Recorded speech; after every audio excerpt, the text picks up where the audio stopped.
Welcome to the Shift Podcast, where we have conversations with people that have made a shift in their life that's put them on the path they're on today. I'm Erin. And I'm Dan, and we hope that these conversations will inspire you to take a shift in your life. Well, we are back, and Dan's decided to join us from Bali. Yep. Thanks for showing up. That's okay. We're actually going to speak to the producers about how do we make this work with me living in Bali, because it's probably going to happen pretty soon. Okay, Yeah. I'll hand you my resignation. I'm very excited about today's guest. We were due to do it before you returned, but we've been lucky enough to shift it so that you can join us. Awesome. Today's guest is Ben Nolan, co-founder and CEO of Sherpa, one of Australia's leading last mile delivery and retail fulfillment platforms. Since launching Sherpa in 2014, Ben has helped scale the company from a startup operating out of a Sydney lounge room into a national logistics technology business serving major retailers across Australia. We talked to Ben about building delivery infrastructure, the economics of last mile logistics, scaling marketplace networks, and what the future of same-day retail delivery looks like. Welcome to the Shift Pod, Ben. Thank you. There's Thanks. There's a lot in there. There is a lot in there. I didn't even rehearse that. No, and all of that's actually quite complex in a way. So we'll see where we go. With Yeah, that. Yes. Thank you for having me. It's a pleasure. Funnily enough, whilst I was writing it out, I'm like, I need to learn about that. I need to learn more about that. So I'm very excited, not only for our listeners, but myself to learn more about Sherpa and what it is that you do. Sure. Yeah. All right. And so Sherpa delivery, for those listening, what is it in, I guess, a Reader's Digest version? Yeah. So in its most simplest form, we supply the technology and the logistics network for Australian retailers. Yeah. So we operate nationally, in every capital city except Darwin. Poor old Darwin always gets left out. A lot of the the secondary cities, the Newcastles, the Wollongongs, Geelongs, Gold Coast. And so if you think about going online and you want something relatively fast, and same day is our specialty, you can think of Pet Barn, Apple. A lot of alcohol we do. Those, so the brands that you can imagine that do alcohol, that's what we do. So when you're buying on their websites and then you're getting it delivered, that's usually my network. Yeah, that's usually what we're doing. And it's more than just the network itself. There's a lot of the tech that integrates to their websites, into their businesses, and then a lot of the tech that goes on to make that happen. And then where we are expanding to make that point, I guess, more salient is most of the retailers in Australia, well, globally, are competing really against Amazon, right? And so our long-term, decade-long thesis is to give independent retailers the Amazon infrastructure to be able to survive, and that's why we're still around after actually more than 10 years. Yeah, wow. So if I was purchasing something online, just for, I guess, the listener and myself, do I select to have it delivered same day with Sherpa, or is it something like, do you have to integrate with the business for me to know it's coming from them? You would never know it's coming from us. Right, okay. Right, so we are behind the scenes. We're not a marketplace per se like an Uber or a DoorDash. That's where you're largely using their apps to buy something, and that's a different type of customer. So when you're buying something, and alcohol is a great example, you want it in 30 minutes, right? You're doing something that alcohol is important to get, even pet food. So they're what you call a quick commerce customer. They're last minute. In fact, groceries is starting to move into this category. We've noticed, and we work with our retail partners, that grocery baskets have changed in their format over time, where Australians used to do a lot of big shops and prepare for a fortnight ahead.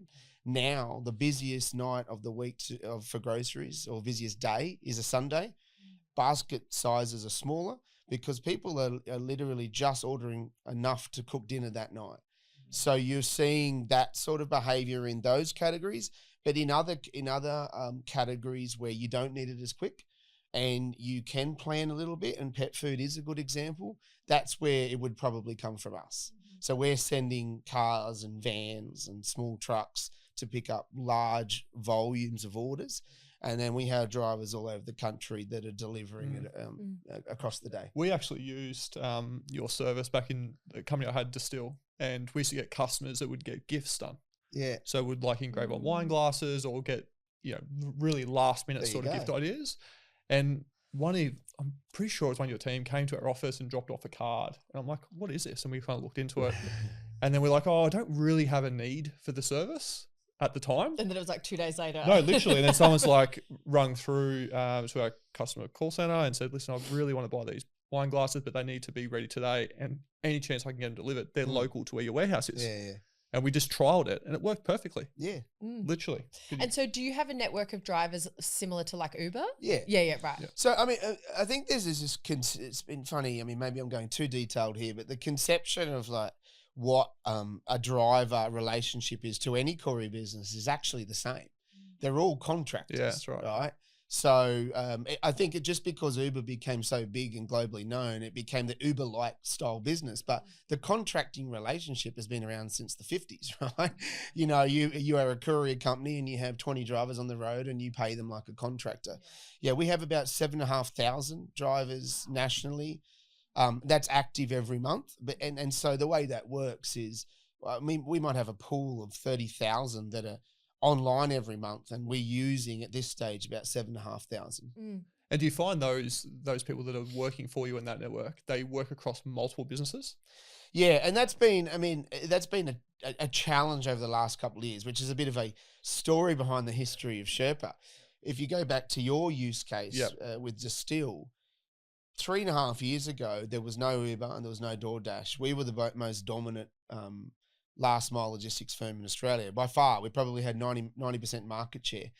And then that's about the same time I came back to my business, and I know we talked about this offline. And that was, I guess it was always going to happen and that those businesses might want to enter that space. And so at that time we weren't competing, and they call it multi-apping. Right, and you might remember it sort of used to be more common in the ride share. You'd get into an Uber and they'd have Diddy and Ola phones across their dashboard. Yeah. So there's still a little bit of that right now, but that's one of the big strategic initiatives for us as we've de-risked the business and try to move away from Uber and DoorDash, because that was a big, what I call a category concentration. So 70% of our revenue was sitting in on-demand. And there's no way you can compete with two international giants that'll run at a loss forever. Like, it's just, I mean, there's a whole different story I could get into there about the retail chains that are complicit in this. But a lot of what we are doing, and this has always been the opportunity, is move away from that quick commerce into this, I guess it's still more standard logistics, but it's still not very common in Australia. It takes a lot to be able to have a network as responsive and as large and geographically broad and be able to deliver within that same day everywhere. Because traditionally Australia Post 3 to 4 days, and all the other carriers are a little bit better than that, but then no one's doing that. And that's been always our opportunity, right? And I can unpack that more, because that's the biggest opportunity for Australian retail when it comes to what Amazon's about to do. If you have spent any time in other markets, particularly, I guess, Western markets like the US and the UK, Australia is unprepared for what's about to happen in the next 24 months. I'm sort of half excited for it, because I think we're a little arrogant because we're an island at the bottom of the earth and we've not had this threat, but we're going to see, I reckon, the biggest retail apocalypse coming in the next 2 years. It is the data says it's going to happen, because they don't have the fulfillment, they don't have any of the infrastructure. But it's an opportunity. Yeah, for sure. How exciting. For sure. So can you take us back to the start of your corporate career? You've mentioned to me offline running businesses in the UK and things like that. So I'd love to hear about that, and moving into the light bulb moment for Sherpa. And just in terms of sort of contextualizing that, I've largely always been in and out of running my own business, and then at times, yes, I've gone into corporate jobs. I was actually in a consulting firm, and then from there I was at Groupon, And that was largely how the idea of Sherpa came up, because our largest business in Groupon was delivering product. Right. Got some funny stories there, like what were the most popular products? What were they? Yeah, In New Zealand, the most popular product was a men's black G-string. What? Every Dan, week. you didn't tell me you live in New Zealand. Explains a lot. Yeah. Every week for years. A men's black G-string. Yeah. I Fantastic. don't know the cultural background of New Zealand to understand why that might be the case, or they're just extra kinky over there. Yeah. Interesting. They're pretty bored over in New Zealand, I think. What else do you do? Yeah, and it's getting worse. And what was the second? Yeah, what else you got? Yeah, tell us. Give us the dirt. No, I can't remember all those. But Probably things, apparatus for nighttime. Well, things that you'd probably feel embarrassed buying in person, Yeah. I assume. yeah. I mean, it was always the common things like going to get massages and, and the funny stories around people that would set up fake massage parlors to sell all these Groupons. Really? Oh, yeah, all the time. Interesting. Yeah. So, because then you get a big lump of money and close up shop. Anyway, It was at that point that, we were delivering, even in Australia, it was delivering at best 7 days. And largely that was within the existing incumbents that we have. And so after that, it was myself and a couple of other French guys who were toying around with some alcohol delivery. And, I was doing a talk on this, and I said, I think the next opportunity has to be in logistics, right? And so that was where that came from. And so, with that, I was able to venture back into, having my own business. And I think that's just always something I've wanted to do. I don't mind taking the risk. I have the sort of idea that if something doesn't work, I'll just go back and earn money. I don't have this sort of, I guess it's sort of lack mentality. I'll just figure it out and I'll start again, right? Yeah. And I want to touch on that later, because I think it's the greatest opportunity right now to start businesses, right? If you're sick of your corporate job, you've got a greater opportunity to hedge your bets and try to figure something out to get out of that situation. So we started Sherpa. And if there was ever one theme or message that I believe that would come out of my journey of building businesses and raising millions of dollars over the years, and particularly with Sherpa, I was actually sitting down with some people the other day, and I started telling this part of what I'm about to say, and they just couldn't believe it. It's like the biggest challenge you get is about choosing the right investors, and I happen to have one of those businesses that's had some of the more shadiest people you could imagine that actually exist. They're in black G-strings from New Zealand. And so that was a couple of year journey. And fortunately, when we built or started Sherpa, it took off really quick. And part of that was sitting down, going, well, who buys delivery? We actually started a little Uber-like style thing, and we're like, no, don't do that. I know that they exist in the US. They'll come here eventually. I don't think even Uber Rideshare, I think they might have launched in 2014 or 2013. So, you weren't quite aware of what was going on. I don't even think they'd still, because I left the Gold Coast in late 2015, and I remember a colleague and at radio brought it to a Monday morning meeting that it was one of her leads. Like, she was American. There you go. She's like, I'm going to put Uber on my CRM list. And I was like, what the fuck's Uber? There you go. Like, yeah. So it was still, hadn't even got here really then. Yeah, we were sort of, it's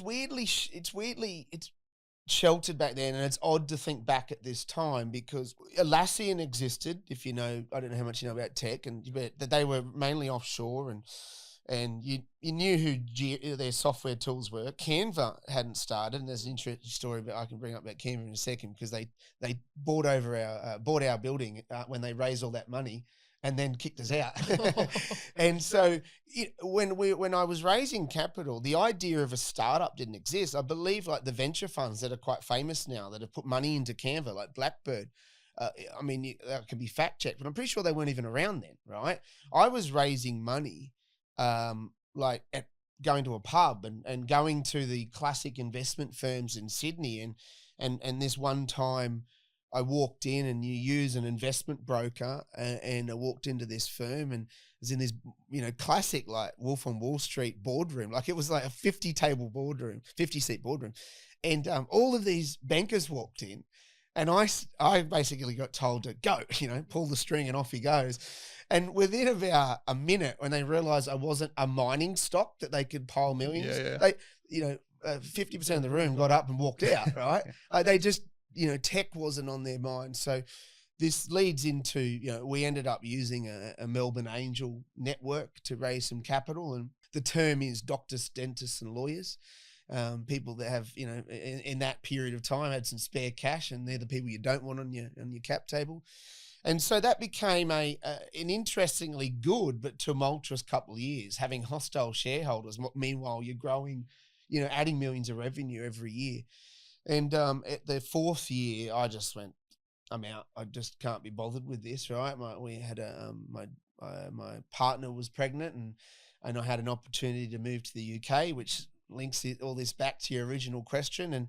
And so I just said, I'm done. I quit. And but at the same time, I had Europe's largest same-day carrier, £300 million business. They were wanting to effectively do what I had done with Sherpa, which was a digitally, or technology forward and enabled courier business that, and the advantages of that, you've got more margin extraction because you're using less people.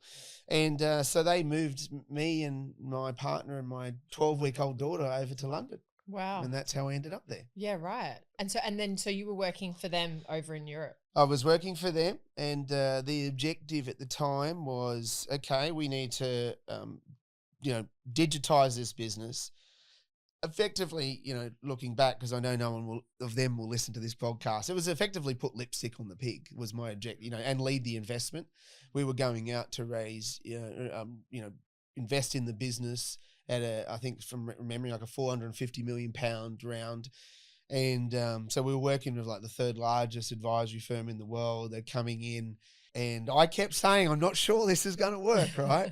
You can't turn, people into suddenly a 10x multiplier. Anyway, eventually that turned out to be right. I mean, it was a great experience. I learned a lot about M&A and about the digital transformation, particularly of a business that size, right? Which is really applicable to what I'm doing now, which, we'll come back to, no doubt.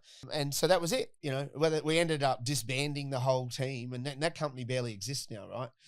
And after that was when I went and started another business and raised some capital, and that sort of saw me all the way through to coming back to Australia. Wow. Yeah. And does raising capital excite you? I think it used to. I think the idea, particularly when you're in your 20s, it feels like a marker of success, right?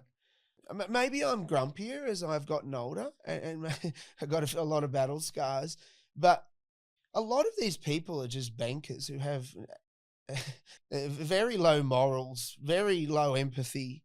And I get it. You've got to turn that on a little bit to sort of really sort the wheat from the chaff. But it's a soulless exercise, right? And, I've had moments where you're doing 20 meetings a day, and you go from just really pleasant people who generally want to hear from entrepreneurs to absolute assholes, and you think, why are you in the game, right? And particularly when even recently when we did an acquisition of a business, I acquired some investors, and one of them in particular is from quite a well-known fund in Australia.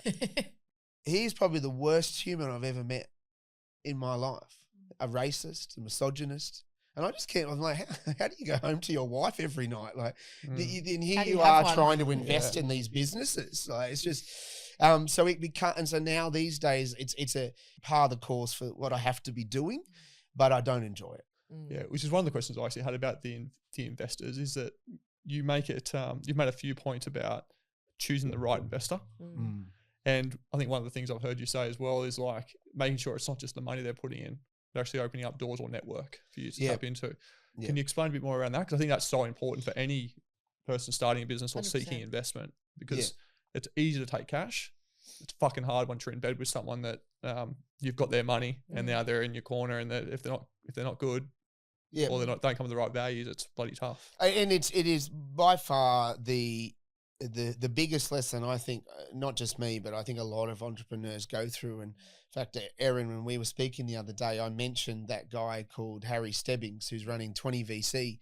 And I think it's great what he's doing, because he's calling out investors globally, because he's using his brand and his money to not only go and put the money into these businesses, but at the same time, his commitment is, I'll go and get you the biggest enterprise contracts in the world using my network.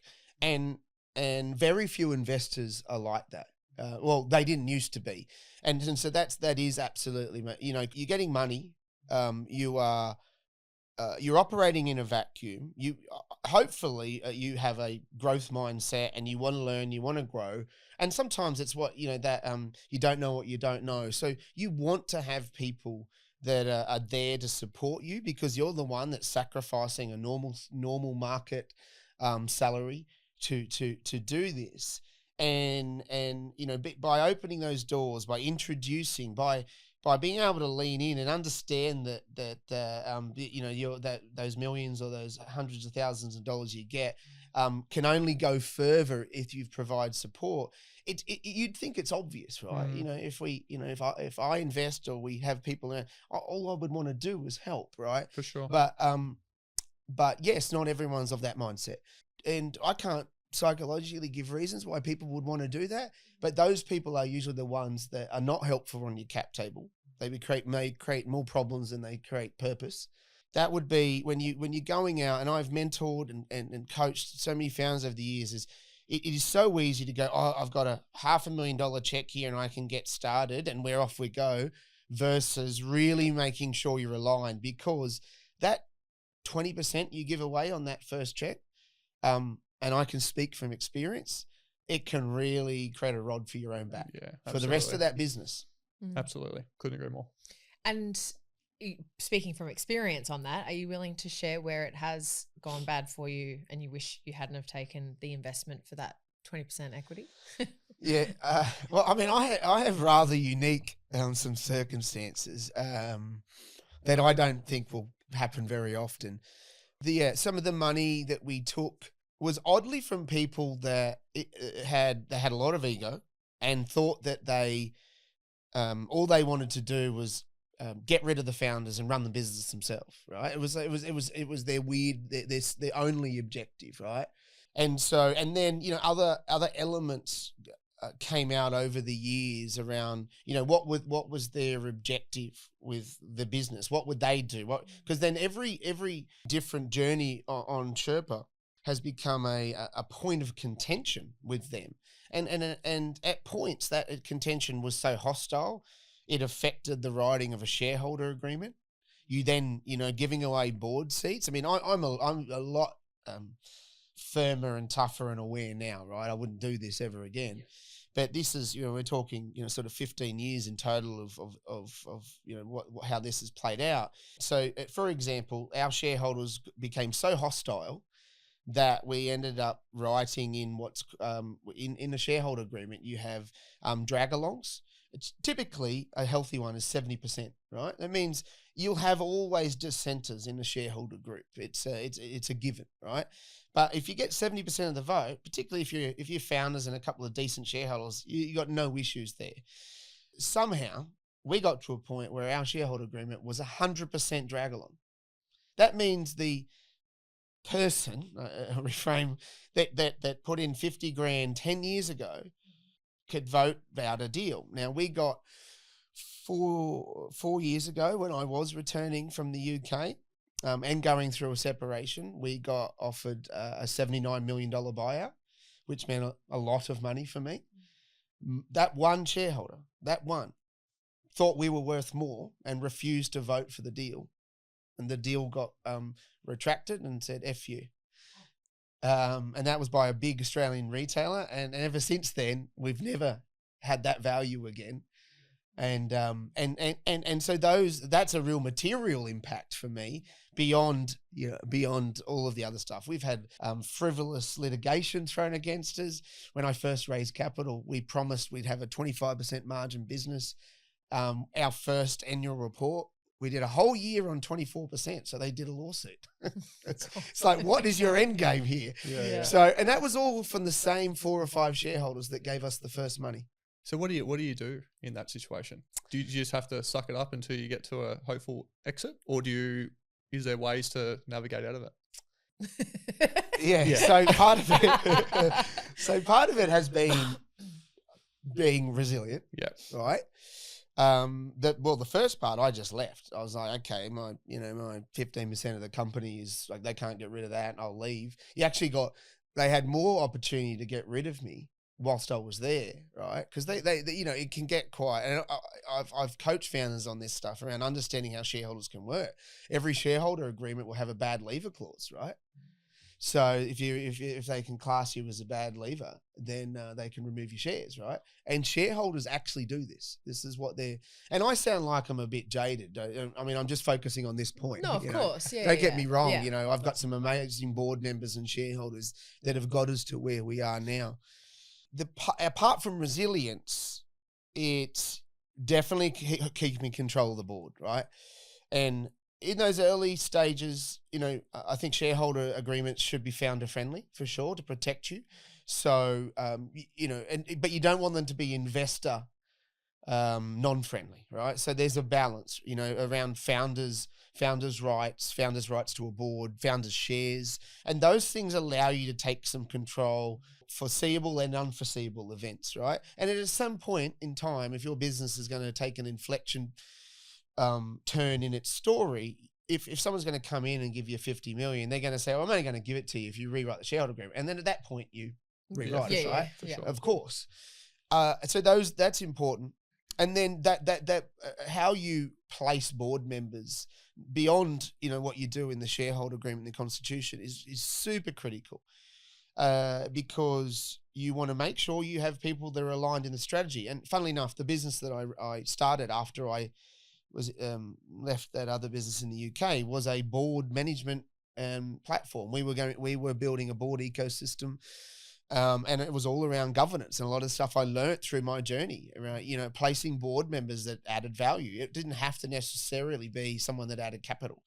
Placing board members that had industry knowledge, placing board members that, had some, if you were building a SaaS company, knew how to build a SaaS company, right? Yeah. Probably better happens these days, but again, during this journey, but I still think founders make a lot of these mistakes. And then from there, it's how you manage your investor relations is really good. Founders frequently update their shareholders. And so if you're doing that and you still have dissenters, the greater majority will see you in a good light for being transparent and forthcoming. Now, save for all of that, then there's some maneuvers you can do, which is what I've been effectively doing for a couple of years. So, we've had to do some technical things to get out from underneath our shareholder agreement. And I think this is about the one I will reveal. I mean, it's very technical, but most shareholder agreements allow you, if you have a lot of, if you don't think you got the vote, there'll often be a clause about how you can have just a general majority instead of like a super majority. And that's effectively what we did. So instead of actually buying the company, we allowed them to buy us, and it sidestepped the 100% vote, and we adopted their shareholder agreement, even though technically we bought them. And that was actually how I got out from under it. I only did that last year. Yeah, right. So it was 10 years of pain to get out from underneath that. Wow. 10 years of learning. Yeah, 10 years there. That's good. 10 years from learning. Yeah. And so when you're looking for shareholder investment and you're raising capital, you've obviously now got a pitch to them. Do you request essentially a pitch from them to you about not only bringing the dollars, but what they can bring as a person and knowledge and skill set? Absolutely. And they're entering a partnership, as opposed to, from what it sounds like in previous cases, they're more looking at it like an acquisition. It's like, get you out of there, and now that's my company. Yeah, that's right. It is really important. In fact, I'm doing it right now, so I can speak to that. Two things. One of my own mentors taught me a while ago, business strategy and capital strategy are one and the same. right? And particularly in the space that I operate in, or anyone that's building a business that requires some version of capital, right? Venture capital, PE capital. Where we're focused right now is receiving some term sheets to invest in the business. And, you know, my questions are, you know, how long are you in this for? You know, what are you beyond the capital? Exactly what your question was before. What are you going to contribute? And how much do you know this space? You know, because really knowing the space is really important for their long-term alignment. What's your exit horizon, right? Are you more interested in a trade sale or an IPO? Where do you see this fitting your broader portfolio so you can add value? So all of those questions are what I'm asking every day, actually, you know, right now, before we finalize what that term sheet looks like. And in fact, are you founder friendly? Yeah. Right? What's important to you? Because, I mean, maybe the question doesn't come out exactly like that, but it's like when you hear words like, we really know what it's taken to get a business to a certain point, and we really, really lean in on the executives and supporting them, then you know the sentiment is right, you know? And so, yes, we try to sort of audit that to a degree. So good. 100%. Good to go? Shall I jump in? Yeah. Okay. So one of the things I wanted to ask is, if we go just to the business model, obviously delivery is changing quickly, as you mentioned before, particularly with what's happening like the US. When I was over in the US, literally we ordered something, we're with a friend, ordered something online, and it was delivered within like 2 hours. Yeah. Literally. Yeah. And I was like, how crazy is that? Where do you see your business in the next sort of 12 to 24 months in that delivery space? Do you see things like drones entering our space? Is there anything cool that you can share with us where you see the delivery network going to? Yeah, I think we are a while off with that, right? It partly is around the maturity of the Australian retail landscape. Like independent retailers are just nowhere near it, right? Yeah. The way you see it, and I can give some examples without it sounding too technical, but like at the moment, over in the US, you've got your Walmarts, your Targets, and then Amazon, right? They've had a 25, 30-year head start. Well, not exactly, 20-year head start, where Amazon set the pace. And you know, Walmart 15 years ago had to go, okay, well, we have to do something about this. They've had a great investment program and buying businesses and using tech to keep up, and then so has Target. And that's what I meant earlier when we started this, is that hasn't shaped Australia just yet, right? That's why I reckon we're going to go through a world of pain, because right now, 8 years ago, Amazon launched with 200 SKUs on their online store, and I think one warehouse. In 8 years, they have 21 fulfillment centers, 2 million SKUs, and even on the Sunshine Coast, they're delivering, you know, at 14 drops an hour. Now, JB Hi-Fi has not opened a fulfillment center in 20 years, and 30% of their products are already on on Amazon. And if you live on the Sunshine Coast, you'll get it in 3 days. So think about what's going to happen to JB Hi-Fi in the next 2 years, right? They've been the stock investor darling for a decade.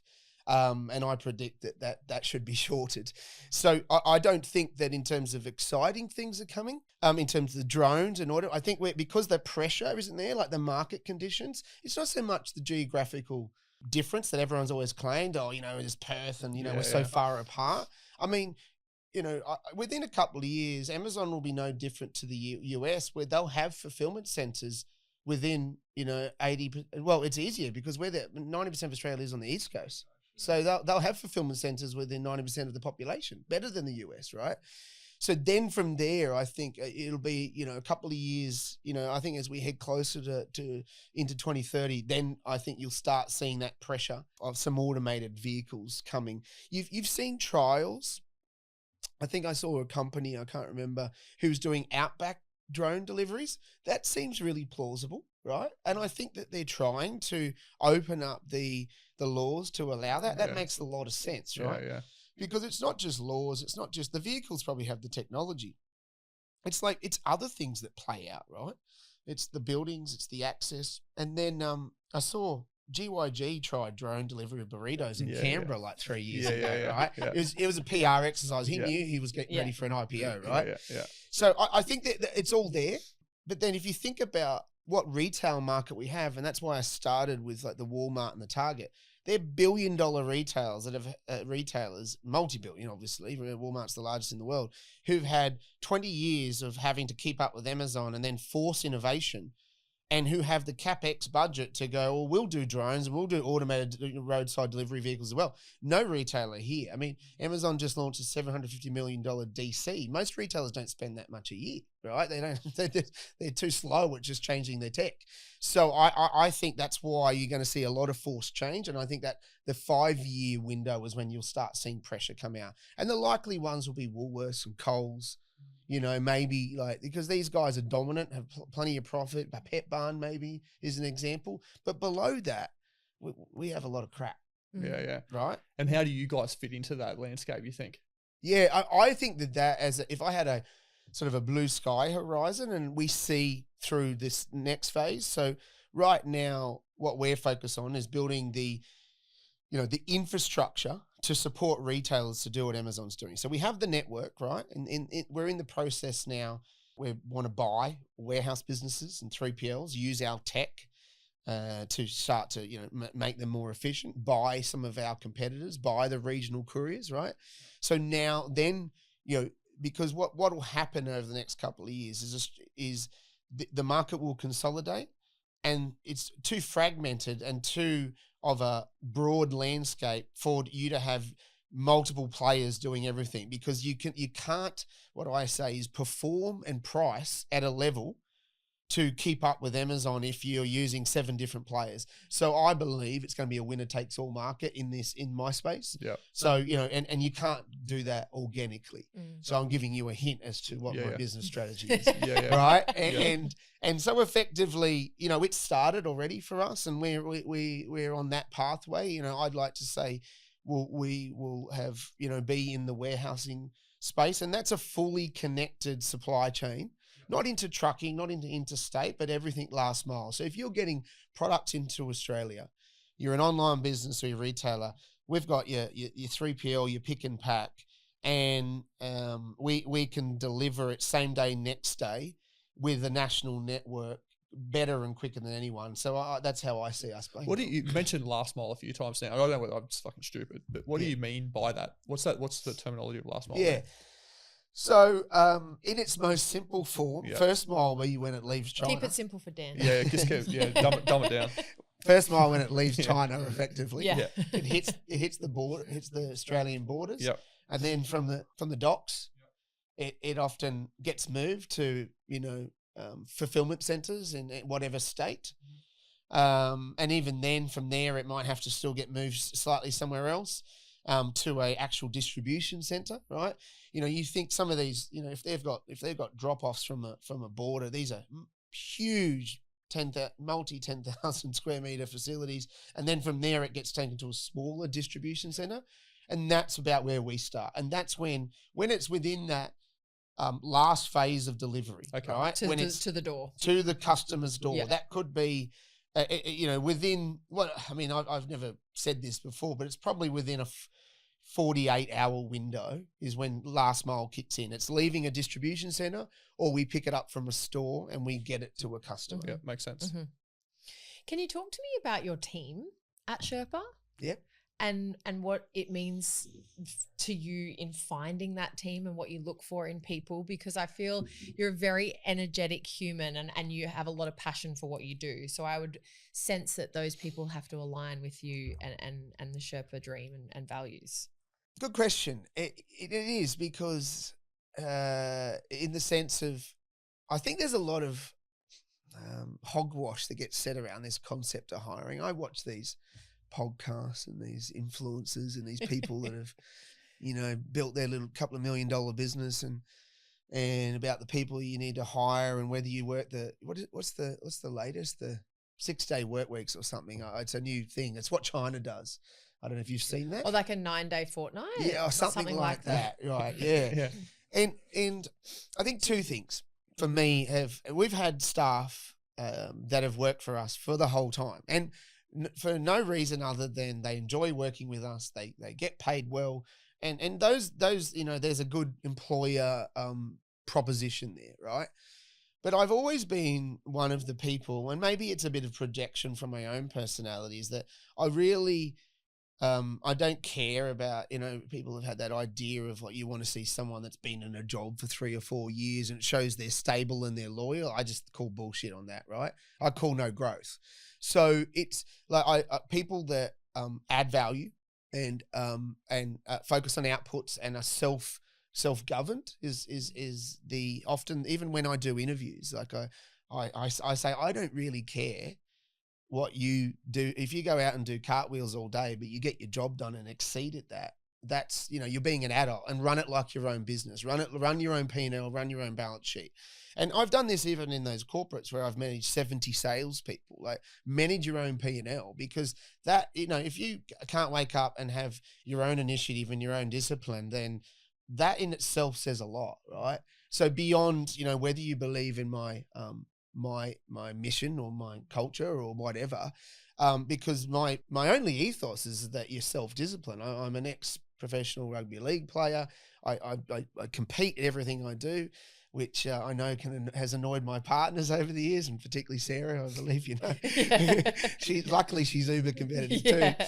I've trained at the gym with Sarah. She's very competitive. And so I compete, and I think if you're there to compete in life, and whether you do a year with me or whether you do 10 or 11, like 2 or 3 that are still left have done, then that's what's most important. And along that way, like, we provide options and equity schemes. I want them to feel a part of the bigger picture. If we get this to an IPO, I want them to win if they've stuck around for 12, 13 years.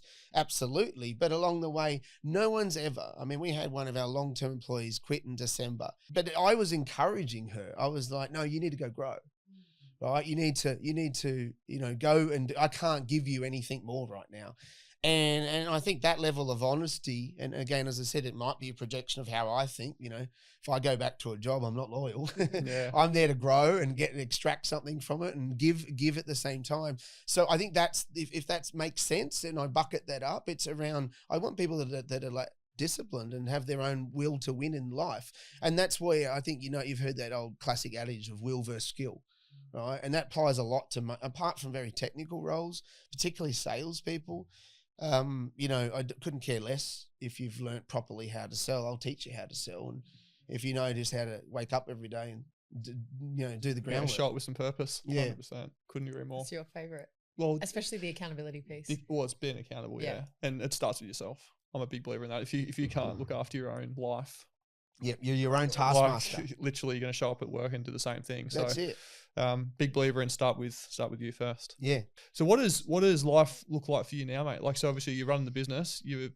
What does it look like? You're looking after yourself as a co-founder, obviously running a successful business, got a young child still. One? Well, we have a blended family of 3. There you go. Yeah. So fill us in, because that's a big part of what I love coaching now, is like, it's the individual, the leader, it's the family life, it's the professional life, because it gets busy. And it's like, how do you get that balance right, and how does it work for you? Yeah, that is also a good question.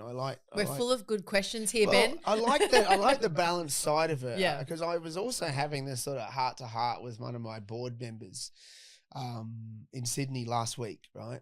I travel a lot. I'm in Sydney all the time, and I stay out of a hotel, and that gets really boring and tiresome. For sure. Eventually.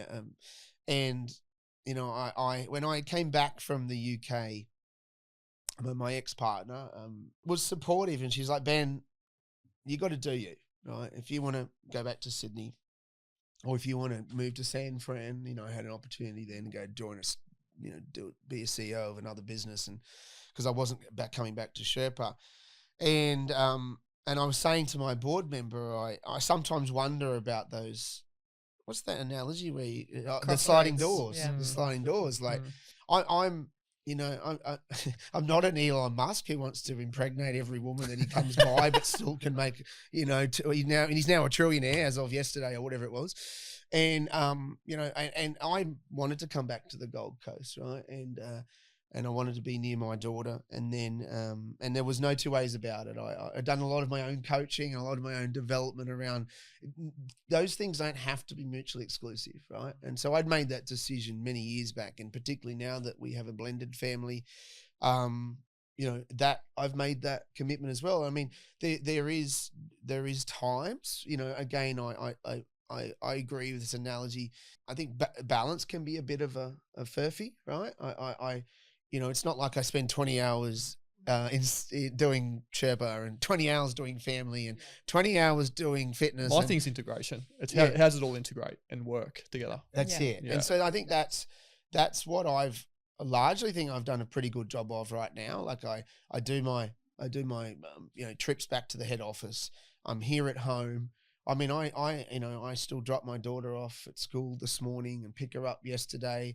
I come home, I do my 6 hours. I fit in, and so what a way I've always framed it is I have my my pillar habits. Right, it's really important that I being really present when we have the children and not on the phone. It's funny, like even my 4-year-old daughter used to say, "Daddy, you still got to do calls," and so, those things tick for me, and I'm like, oh, okay, they're recognizing, right?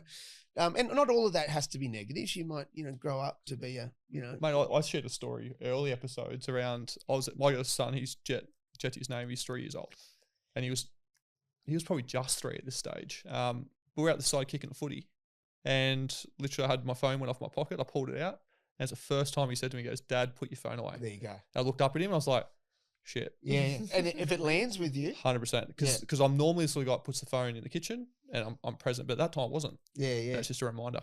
Yeah, and so I think that's exactly right. And I think I have had my moments where, I think that I haven't abided by all those rules, but I mean, not that I want to sound like I'm some almighty person, but you go back and you check in on your values, and it's really important that I have that relationship with my daughter, and so those habits. Like I will never miss the gym, and I try to make sure, and I've learned about my own sort of like even my body rhythms over the years, right? As I get older, you could just break through walls when you're in your 20s and 30s, right? Yeah. And now I know, like, I need a nap. A hangover lasts for 4 days. It does. It does. I'm still getting over the weekend. So am I. So I think the integration is a good point. I'll use that. The pillar habits, and I think from a sort of spiritual, emotional level, whoever is listening to this, it's like they don't have to be mutually exclusive. You can build a startup, you can be in that corporate role, you can grow, you can make, be on a wealth creation pathway, but you can still be present in those other compartments of your life, because if you another analogy around compartments always leak. So if you're thinking that you've got everything under control, but another area is leaking, trust me, everything else is leaking. So I think around owning all of that has been really big growth for me over the years. And that's why, I think it is fairly integrated now. Awesome, mate. So Love good. that. I hate that we're nearly out of time because I feel like we started talking 10 minutes ago.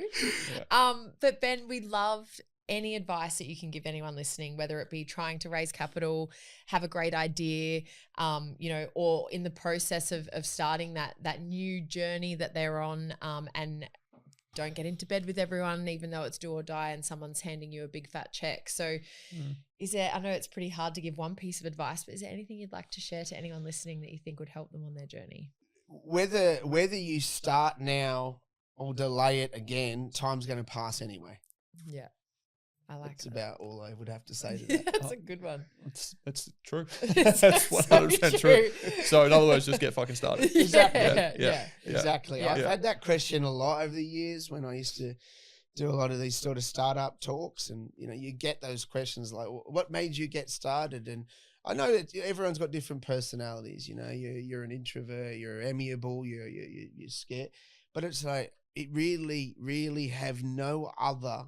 Or no, there's nothing else holding you back than you, and what have you got to lose? And I think the fear of failing is what's holding, and the anxiety, and then again, I don't know why in podcasts you start bringing out little sound bites, like that thing around you spend the first 30 of your life wishing everyone was looking at you, the second 30 of your life thinking everyone's looking in the last 30 of your life, realizing everyone's just worried about themselves, right? Yeah. And so you've got nothing to worry about. And I think that has been something that I've shared a lot. Time is going to pass, so just getting started. And I wanted to say this because we're big on it in our business. We have Claude, put all through our business. We do a lot in that space. That would have been a topic would have happily opened up. But you have no greater time to start a business with very to little, no capital, and a business that could start money. And be it a side hustle or something you've got great ambitions for, there's no greater time than now. They reckon there's going to be more millionaires made in the next couple of years than there has ever been, just through what AI is going to do. So do it. Yes. No, absolutely. Well, to live in Australia, I think $1 million is going to be the base salary. I know, right? I'm moving to Bali. I'm out. We didn't get to the CBT tax. Yeah, I know. We actually last week's episode, he's an ex-commercial lawyer, and started talking about politics, and then the budget had just been released. I was like, I cannot talk about it because it infuriates me, and I'll just sit here for an hour whinging about that. But thank you very much for joining us. It's been an absolute pleasure. It's okay. Thank you for having me. If you're loving this podcast, be sure to click follow on your favorite listening platform. While you're there, give us a review and a 5-star rating, and share an episode you loved with a friend. We'd be so grateful. Don't forget, new episodes drop every Monday morning.